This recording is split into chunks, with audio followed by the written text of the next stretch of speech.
Hello and welcome back to the KCC channel. I'm Rob and I hope you're having a wonderful day today. Today, we're going to jump into some malicious compliance. Our first story today comes to us from Grey Wolfpack. You're too slow. Let's jump right in.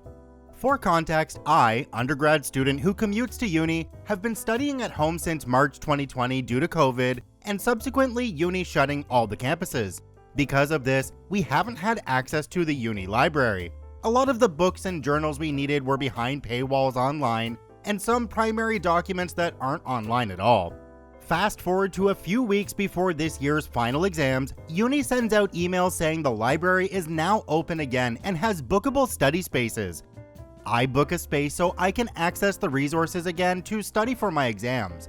Get into uni no problem, sit down and begin to study, but after 10 minutes, librarian walks in and comes over to me.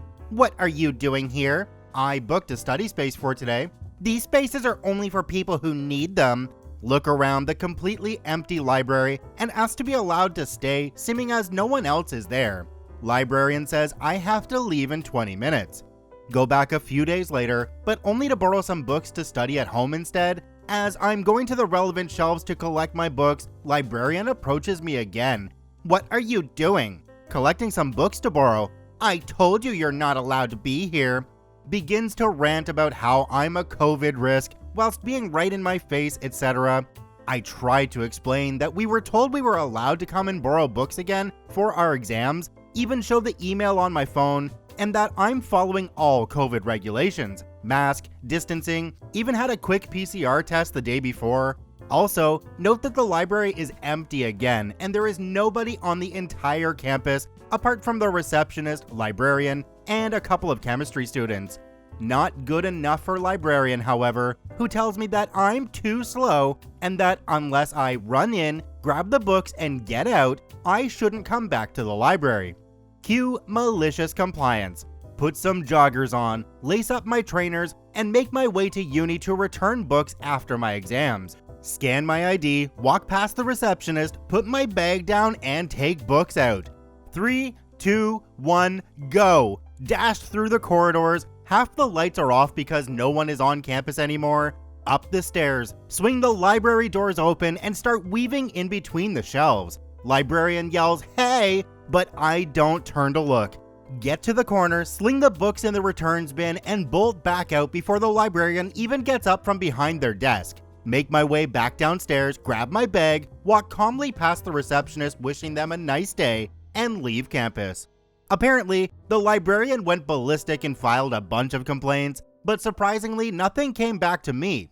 I've since discovered that this librarian complains about students all year, so complaints about me must have been ignored by management. I wouldn't usually pull a stunt like this, but this year has been really hard academically, and we've been largely ignored by the university. I was just trying to study to pass my exams, so I didn't appreciate someone like this librarian being so insensitive. What's interesting to me in this story is how the librarian assumes that OP doesn't need a study space. How does the librarian know what OP's living situation is? Maybe they have really noisy roommates and they can't concentrate at home. Who are they to say that OP doesn't need it? Do me a quick favor, have a look down below the video. If that subscribe button's still red, it means you're not actually subscribed to the KCC channel. Please hit that subscribe button for more daily Reddit stories. Our second story today comes to us from Big Chip Donahue. You want me to keep digging? You got it. Let's jump right in. Bit of an odd one, but I'm trying to rest after all this back-breaking malicious compliance. Figured I'd share. Since the pandemic started, I've been living with my sister and my parents at home. I'm pretty grateful that I get along with my parents and my sister, and things have been pretty smooth sailing given the circumstances over the past year or so. That being said, my dad is pretty my way or the highway with most things, always very controlling when it comes to keeping the house clean and the backyard manicured. He bought a lawnmower, trimmer, and blower this past spring, and tidies around the house probably twice a week. I love him, but darn does he need things to be clean, and will not waste an opportunity to complain things are messy and ask us to do mundane tasks, refill the toilet paper when we have many extra rolls, etc. I'm pretty understanding, and my dad's just a little on the neurotic side, but he's just so uppity about it that it's hard not to get annoyed at. So a couple weeks back, my dad notices the flower bed in the backyard isn't doing so hot. Or rather, it's doing too hot. The trees above give pretty normal shade most of the garden, but lets the sun absolutely bake the flower bed. Not much you can do about it, just a small quirk of the backyard landscaping. My dad can't look at that without thinking, this needs to be solved. But instead of planting a sun-loving plant, he decides it's the soil's fault. Somehow, he makes the connection that the soil might have been salted by accident or something, and my dad asks me to dig out the dying flowers, clean out the soil, put in new soil, and replant the same dying flowers. I'm a bit confused because it's pretty obvious the sun is the problem, but once my dad decides he's solved a problem, it's solved. So after a bit of an argument, I cut my losses, accepting that I'm living here rent-free, and go clear the soil, repot the flowers, and give them a nice watering. 1 week later and the flowers are dead. My dad gets it in his head that somehow I didn't get rid of the old salty soil, and after some more arguing over how the sun works, I'm off to Home Depot for more flowers and soil to plant new flowers in new soil. This next batch holds for maybe 2 weeks until the inevitable heat death of the flower bed comes about, and my dad is left with a second batch of crisp flowers. Yet again, it's my fault for not getting rid of that darn salty soil, so he says, OP, do not stop digging until you get rid of every last inch of old soil. Here's the thing, some of our flower beds are placed over canvas fabric, which separates it from the ground soil, a geotextile fabric to keep things level, which is what my dad thought I was digging down to. This flower bed was not one of them. There is no bottom. My dad leaves to go for a bike ride, and I start digging, and keep digging, still digging, lunch, back to digging. My mom and sis decide to chill outside with me, my mom telling me this was ridiculous and my sister cheerleading me forward. My dad gets back home before dinner, and I'm about waist deep in an 8-foot long by 4-foot wide pit with a huge ring of soil around the edges and dirt all over the backyard. He barges over, smoke coming out of his nostrils, yelling at how I'm destroying his garden, asking what the heck I was doing. I just said, well, I don't think I can get rid of all the old soil, but a couple more days of this and I think we'll be pretty safe. My sister starts laughing her butt off, and my dad has absolutely no recollection of his words until my sis has to remind him of what he said. Looking forward to tomorrow when my dad's gonna have to help me refill the pit and come with me to a local garden center to pick out some sunflowers. I really wish the sister was videotaping when dad came back so we could all see his reaction, but I guess that's not the way this one went. It was really nice to see the sister encouraging the brother to get that malicious compliance done. I mean, my sister just chased me around the house with a wooden spoon, but that's a whole other story. Our third story today comes to us from Rhonda the Honda. Manager tells me you need to know which rules to follow. Let's jump right in.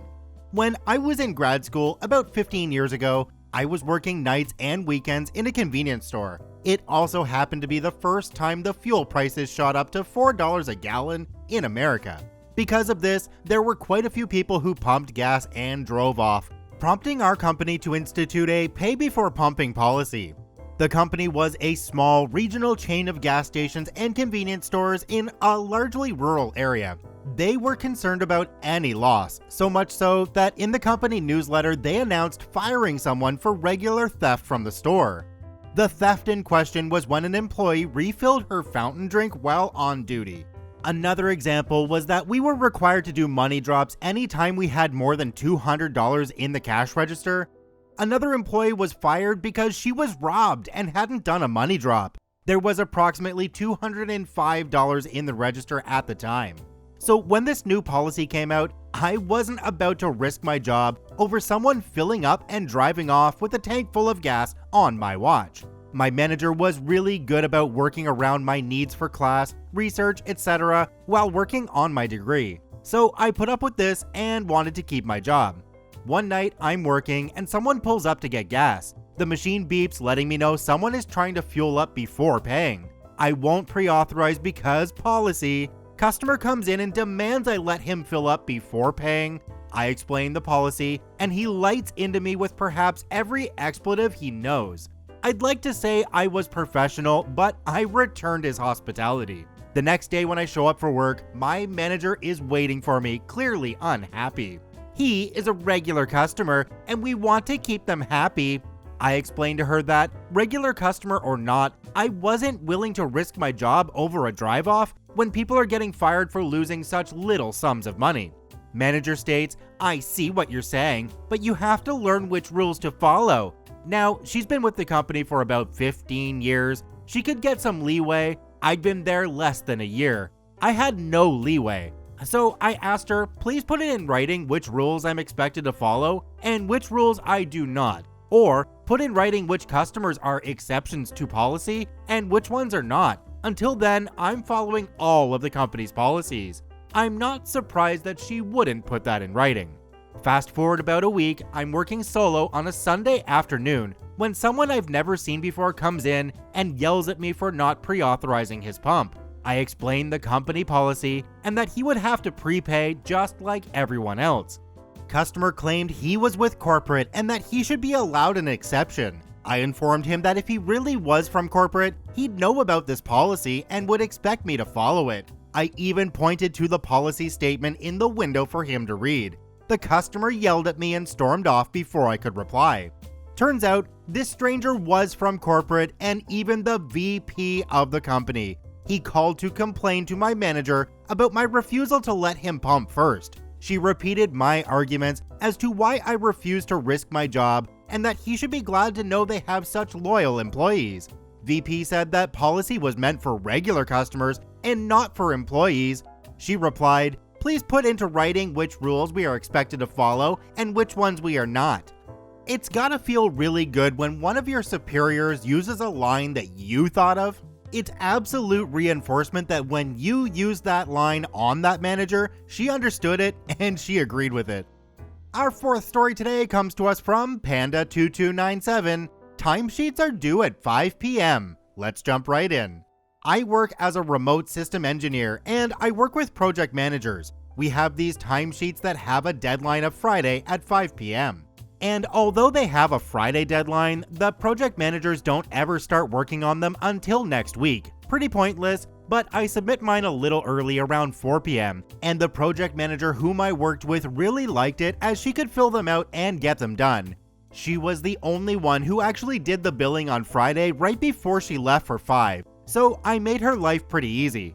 One day, I had my son's soccer game get bumped up as they were playing 2 games due to rescheduling from hurricanes, so I gave my project manager a heads up as I was pretty booked solid and wouldn't have time to work on the timesheets. I told her after I got back home, I would put them in later tonight. She was like, oh, that's perfectly okay, sweetie. Cringe. I submitted the timesheet around 7, thinking all is good. I get a call from my boss, whom I will say is usually quite chill. He was telling me that the project manager complained to her boss, and he is hearing it. He was very nice, but told me that I must follow the company policy of timesheets being in by 5. That way, he didn't have to hear about the being, and I'm good. So remember how I said I submitted them early? That courtesy has expired. The following week, I get a ping from my project manager at 4:30. She is asking if I submitted my timesheet yet as she's looking to leave a little early. I told her I did not, and I'm following the policy of getting the timesheets in by 5 p.m. What I did was have my timesheet saved as a draft, but wouldn't actually finalize it until 4:59. I even pinged her and told her timesheet is all in. So then she had to stay later as she was always insistent on doing billing on Friday. 1 week later, she asked me pretty please if I could fill out my timesheet a little earlier as she was going on PTO and was leaving early on Saturday. I'm thinking, not my problem, but I said in my happiest voice, I'll try my best. I submitted it at 4:57. Eventually, she complained to her boss. My boss talked to me and mentioned it. However, my boss said he is technically submitting his timesheets on time, and he chewed out the project manager's boss. I didn't hear it, but he told me all about it. The project manager eventually got fired as she was a pretty crappy project manager, and as I do my timesheets on a Friday, this memory pops up from time to time. I've mentioned to you guys before that I worked for a particular furniture leasing company for a while. The manager there was the biggest butthole I've ever had to deal with. and he would completely change the times that we punched in and punched out every day so that they looked perfect for the area manager. That meant if we ever started early, or heaven forbid we had to stay late, it didn't show that on the schedule at all. We were told, oh, well, we'll just let you go a couple hours early and on another day, and then that never happened. I was too young at the time to fight back, but now I definitely know better. Our last story for today comes to us from Gaga960809. Only management can grant overtime? Sure thing, boss. Let's jump right in. I worked as an assistant in a team of 3 for a broker's office. When I got hired, I was told that since it was a family business, everyone was expected to make sacrifices, which sometimes meant that overtime was needed. As I came to learn, sometimes was just their way of saying every other day. 2 months in, I realized that most people in the company worked at least 5 to 10 hours of overtime a week, completely unpaid. After a particularly hard 10-hour day, for the 4th day in a row, I went into my boss's office and asked how overtime requests worked. She mentioned that the rule was, if we gave you a task that needs overtime, we will let you know. She then clarified that unless she okayed that overtime was needed at the beginning of a client request or task, then we could assume we would not be paid any overtime. For the next week, I would receive extremely complicated client requests from our boss that would force me to stay in the office until 7 to 8 p.m. We start at 8:30 a.m. When I asked our boss, she would just say, I don't know what to tell you, I did not okay the overtime. Okay then, so it's gonna be like that. For the next month, every time I got a client request, I would analyze how long it would take. Most of the time, if I got a request before 2 p.m., I would be able to complete whatever they asked for before my scheduled time to leave, 5 p.m. If I got a very complicated task, then I would probably need to finish it in the morning. Of course, my boss never stated that any client request or task required overtime. These would go like this. Oh, this looks fairly complicated, boss. Looks at the clock reading 3:45 p.m. Yep, sure is. Thanks, OP. So nothing special about this? Okay then. As soon as 5 p.m. struck, I was out the door. Oh, client really needed this done today? Well, I guess it could wait, seeing as boss did not mention overtime. Oh, client in a different time zone was pissed because nobody picked up the phone after 5 p.m. Well, I sure am glad boss stayed until 9 p.m. solving his request. What's that? It's 4:30 p.m. and a client will lose hundreds of dollars if their request is not solved by tonight? Sure thing. I'm not authorized to work overtime, but I will put you through to my boss. In the 5.5 months that I was there, I never once heard my boss grant anyone overtime. I guess in her mind, you can expect workers to work 60-hour weeks and come in on the weekend, but not compensate them because I did not approve it. Really, the only way to close off that last story, OP, is to say that your boss is the biggest butthole. I mean, you could probably drive one of those double-decker buses right up in there, and she might not even notice. Check out all 5 OPs at the links in the description down below. Thanks for watching, have a wonderful day, and we'll see you tomorrow.